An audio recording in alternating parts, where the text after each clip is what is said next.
Hello दोस्तों, आज हम आपको बताएंगे फ़ोटोशॉप के बारे में।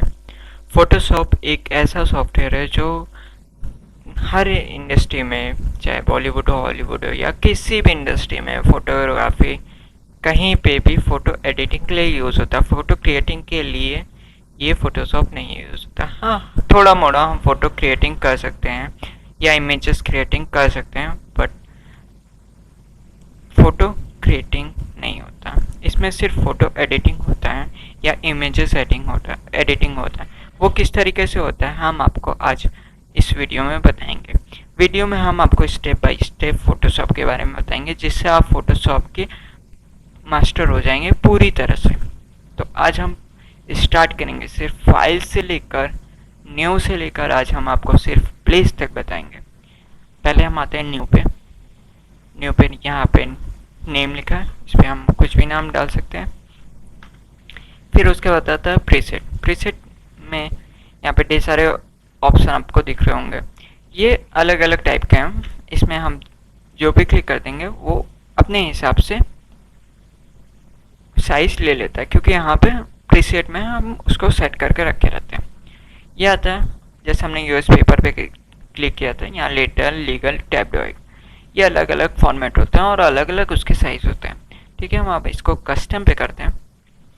ये विड्थ होता है, विड्थ मतलब चौड़ाई, हाइट मतलब साइज, लंबाई। ये होते हैं यहाँ पे कुछ फॉर्मेट कि हमको अपना जो पेज ले रहे हैं वो हमें किस फॉर्मेट में या किस माप में लेना है। जैसे पिक्सल हो गया, इंचेस हो गया, सेंटीमीटर्स, मिलीमीटर्स, पॉइंट्स, पिकास, कॉलम्स, ये अलग अलग टाइप के होते हैं। जैसे मान लेते हैं हमें पिक्सल में लेना रहता है और हम इसे 1000 इंटू मतलब गुड़े 800 करते हैं। फिर उसके बाद होता है रेजोल्यूशन। इसको हम पीपीआई भी बोलते हैं। पीपीआई का मतलब होता है पिक्सल पर इंच। एक इंच में कितने पिक्सल। यहाँ पे हमने अगर 72 रखा तो एक इंच में 72 पिक्सल होंगे। ठीक है, इसको कैलकुलेट करने का तरीका है,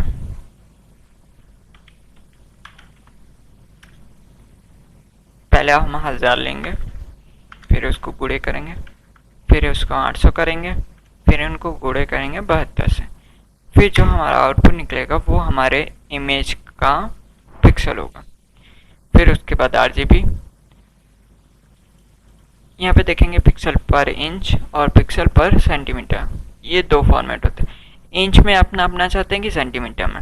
फिर उसके बाद आता है कलर मोड। कलर मोड में बेसिकली 5 होते हैं: bit map, grey scale, RGB, CMY K, lab colour. Bit map छोटे मोटे इमेजेस बनाने के लिए होते हैं, grey scale black and white के लिए होता है, RGB red, green, blue colour होते हैं जिसमें आप काफ़ी इफेक्ट डाल सकते हैं। सीएमवाई के प्रिंट मीडिया के लिए यूज़ होता है, just like banners, greeting cards. इसमें क्या होता है सीएमवाई के में, सियान, मैजेंटा, येलो, कैल्सन। कैल्सन मतलब ब्लैक। ये बेसिकली प्रिंट मीडिया में इसलिए यूज़ होता है क्योंकि जब भी हम कुछ प्रिंट करते हैं प्रिंट मीडिया में तो वो डल हो जाता है। तो सीएमवाई के एक ऐसा कलर है जिसमें 4 कलर होते हैं, वो डल भी होते हैं। लैब कलर लैब के लिए यूज़ होता है। 8 बिट, 16 बिट और 32 बिट। हम लोग सब लोग 8 बिट पे काम करते हैं, क्योंकि 16 बिट और 32 बिट बहुत हाई क्वालिटी होता है, उसमें कई सारे ऑप्शन वर्क नहीं करते हैं और हम कई सारे इफेक्ट डाल भी नहीं सकते। इस वजह से हमें 8 बिट पे ही यूज़ करना पड़ता है और वही ज़्यादा बेटर पड़ता है। ये होता है बैकग्राउंड कंटेंट। इसमें white background colour transparent. White पे करेंगे तो वाइट, बैकग्राउंड कलर करेंगे तो यहाँ पे दो कलर आपको दिख रहे हैं। पहला होता है फोरग्राउंड, दूसरा होता है बैकग्राउंड। ऊपर वाला फोरग्राउंड होता है, नीचे वाला बैकग्राउंड होता है। तो मैं अगर बैकग्राउंड कलर लिया तो यहाँ पे जो बैकग्राउंड रेड कलर है वही उसका बैकग्राउंड बन जाएगा, ट्रांसपेरेंट ट्रांसपेरेंट। अब जैसे हम बैकग्राउंड कलर पे दिखाते हैं, ये बैकग्राउंड कलर आपका देख रहे हैं रेड है। फिर इसके बाद हम आते हैं ओपन। कोई फाइल हमें ओपन करना हो तो यहाँ से ओपन करेंगे। ठीक है, अब हमें कोई फाइल क्लोज करना हो, अरे अब हम आते हैं ब्राउज़ ब्रिज और ब्राउज़ मिनी पेज दोनों ही सेम वर्क करते हैं। ब्राउज़ ब्रिज का मतलब होता है एक सॉफ्टवेयर खुलती है एडोब की, जो एडोब के सारे मतलब चाहे कोई भी फाइल हो, इलस्ट्रेटर, प्रीमियर, कोई भी हो, तो उसका आप प्रीव्यू बिना खोले देख सकते हैं ब्रिज पे, और उसके इंफॉर्मेशन भी। वही काम मिनी ब्रिज का होता है। ओपन एज में हम ये ढेर सारे फॉर्मेट्स देख रहे हैं, वो फॉर्मेट्स यहाँ पे ओपन कर सकते हैं। जैसे हमने जेपीजी लिया, सॉरी ब्राउज ओपन एज लिया, यहाँ पे हमको ये वाला चाहिए था, तो हमने यहाँ पे इसको क्लिक किया और फिर से मैंने मिस्टेक कर दिया। यहाँ पे मुझे पीएचडी लेना पड़ेगा, और फिर यहाँ से मैंने इसको किया, ये ओपन हो गया, आप देख ही रहे हो। फिर इसके बाद हम आते हैं ओपन एज स्मार्ट ऑब्जेक्ट, ये हम आपको लास्ट में पढ़ाएंगे क्योंकि ये अभी आपके काम का नहीं है। ओपन रिसेंट में मतलब जो हम लोग काम किए रहते हैं या फाइल ओपन किए रहते हैं वो हम यहाँ से ओपन कर सकते हैं। क्लोज, इसको क्लोज करने के लिए होता है क्लोज ऑल, सबको क्लोज करने के लिए होता है close and go to bridge, इसको बंद करके वो ब्रिज पे चला जाएगा।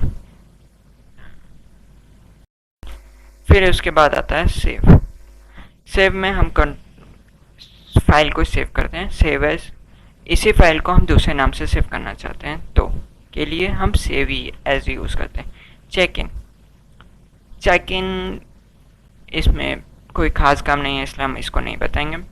सेव फॉर वेब, हमें कोई फाइल वेबसाइट पे या नेट पे अपलोड करना है इंटरनेट पे, तो यहाँ से हम उसकी साइज़ को कम कर सकते हैं। जैसे आप इसको देख रहे हो, या हमको एक इमेज ले लेते हैं, उसको हम आपको बताएंगे तो ज़्यादा बेटर पड़ेगा। अब हमें इसे सेव करना है वेब के लिए, तो देखिए इसकी क्वालिटी है, इसको हम जेपीजी में कन्वर्ट करते हैं। यहाँ से ऑप्शन मिल जाएंगे आपको किस में आपको कन्वर्ट करना है।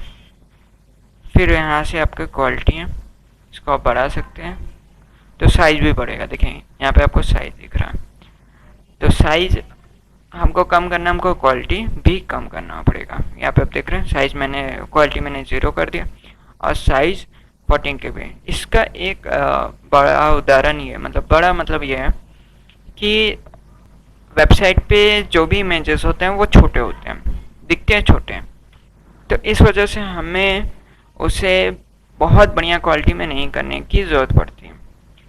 क्वालिटी कम हो फिर भी चलेगा, बस इमेज दिखना चाहिए। हाई क्वालिटी बहुत हाई साइज भी लेता है, ये ध्यान रखिएगा। फिर उसके बाद आता है प्लेस, नहीं उसके बाद आता है रिवर्ट जितना भी हम काम करे रहेंगे वो सारे काम पीछे होके स्टार्टिंग पॉइंट में आ जाएगा। मतलब जैसे हमने ये काम किया, फिर उसके बाद ये काम, पहला काम किया, दूसरा काम, फिर तीसरा काम, हमने रिवर्ट कर दिया तो पहले स्टेप पे आ जाएगा, दूसरा तीसरा स्टेप वो डिलीट हो जाएगा, फिर उसके बाद हम उस पर नहीं जा सकते। उसके बाद आता है प्लेस होता है क्या, जैसे हमें यहाँ ये मेरा इमेज खुला है, इस पर हमको एक और इमेज लगाना है या हमें कुछ और लगाना है, तो हम उस पर कैसे लगाएंगे। हमने यहाँ से कुछ भी ले लिया और उसको प्लेस किया, वो प्लेस आ गया, और ये इसको हम ऊपर नीचे करके और यहाँ से ओके कर देंगे, ये आपका एक नया लेयर पे आ गया। थैंक यू फॉर देखने के लिए, और हम आपको अगली वीडियो पे बताएंगे इसके आगे के फंक्शन और इसके आगे का वर्क्स काम।